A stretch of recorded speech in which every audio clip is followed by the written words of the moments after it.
নমস্কার বন্ধুরা। জীবনে অনেক সমস্যার সমাধান করা সঠিক ও ভুলের মধ্যে পার্থক্য রেখে চালনা করা এক প্রকার চ্যালেঞ্জ।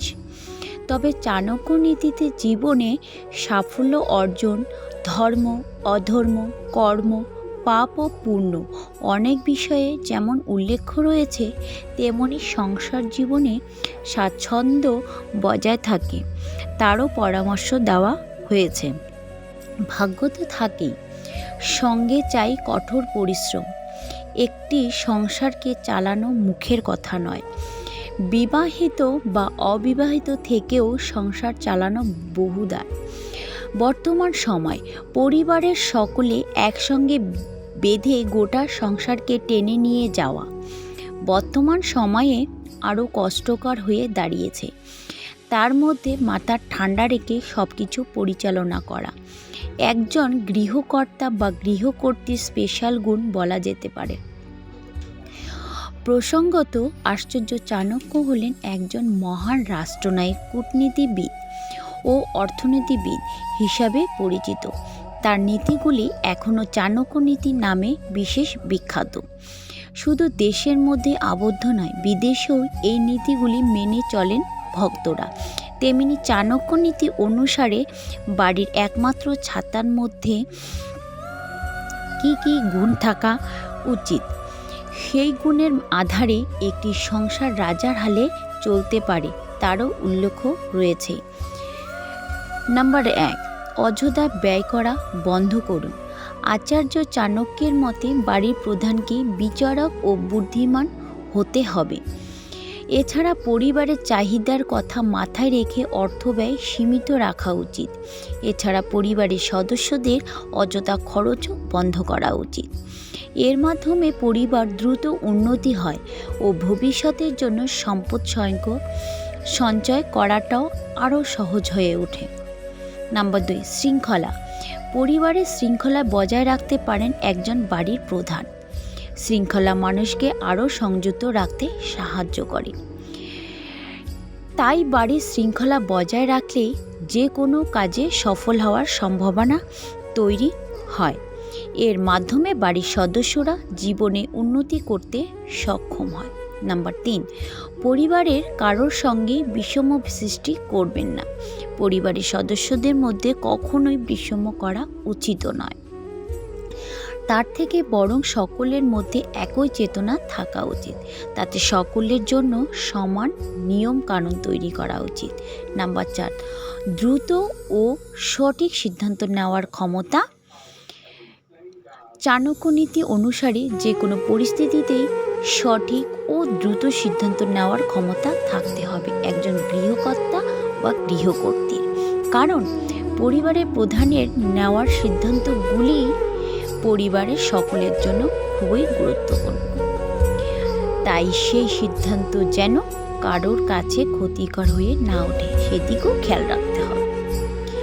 তাই সেই সিদ্ধান্ত যেন কারোর কাছে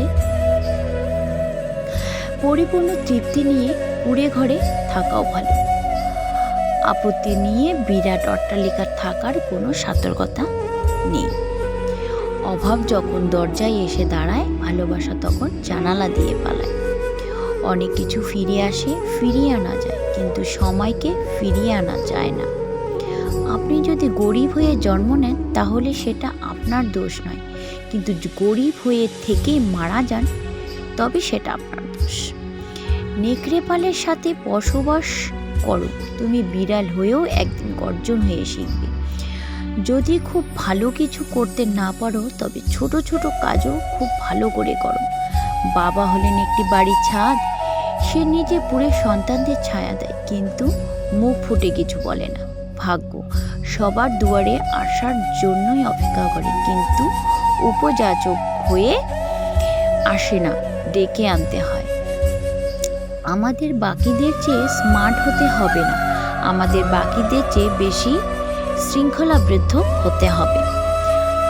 আপনি যদি নিয়মাবর্তিতাকে আঁকড়ে ধরতে পারেন তাহলে ধরে নিন আপনি আপনার সফলতার ক্ষুদ্রতার প্রাপ্তে পৌঁছে গেছেন। মানুষ নিয়ম তৈরি করে, সেই নিয়ম একসময় ভেঙে ফেলে। অথচ একবার সেই ব্যক্তি নিয়মাবর্তিতার বেড়াজালে আটকে পড়ে, সে সহজে নিজেকে মুক্ত করতে পারে না। মানুষ পছন্দ করে গাধাকে, অথচ প্রশংসা করে সিংহের।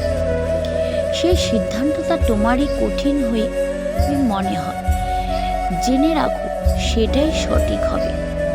নিজের উত্তেজনা ও রাগকে নিয়ন্ত্রণের মধ্যে রাখতে হবে, চেষ্টা করুন। রাগের মাথায় নেওয়ার সিদ্ধান্ত কখনো কোনো ভালো কাজ না, বইও আসে না। জীবন একটা দাবা খেলার মতো, আপনার নেওয়ার প্রতিটি সিদ্ধান্তের পরিমাণ আপনাকে অবশ্যই ভোগ করতে হবে। কোনো সিদ্ধান্ত গ্রহণের পূর্বে 100 বার ভাবুন, কিন্তু যখন সিদ্ধান্ত গ্রহণ করে ফেলবেন তখন একমাত্র ব্যক্তি হলো সেই সিদ্ধান্তকে সমর্থন করুন। যদি তুমি খারাপ পরিস্থিতিতে থেকেও সঠিক সিদ্ধান্ত নিতে পারো, তবে তুমি জীবনে অবশ্যই সফল হবে। সংসার জীবনে স্বাচ্ছন্দ্য বজায় থাকে, তার কিছু পরামর্শ ও উক্তি নিয়ে এই ভিডিওটি। তো বন্ধুরা, ভিডিওটি কেমন লাগলো অবশ্যই জানাবেন। আজ এখানে শেষ করছি, পরবর্তী নতুন ভিডিও নিয়ে আবার আসবো। ততক্ষণ আপনারা ভালো থাকুন, সুস্থ থাকুন। আর ভিডিওটি ভালো লেগে থাকলে অবশ্যই চ্যানেলটি সাবস্ক্রাইব করে পাশে থাকা বেল আইকনটি প্রেস করে দেবেন। আর পুরো ভিডিওটি দেখার জন্য আপনাদের অসংখ্য ধন্যবাদ। হরে কৃষ্ণ, রাধে রাধে।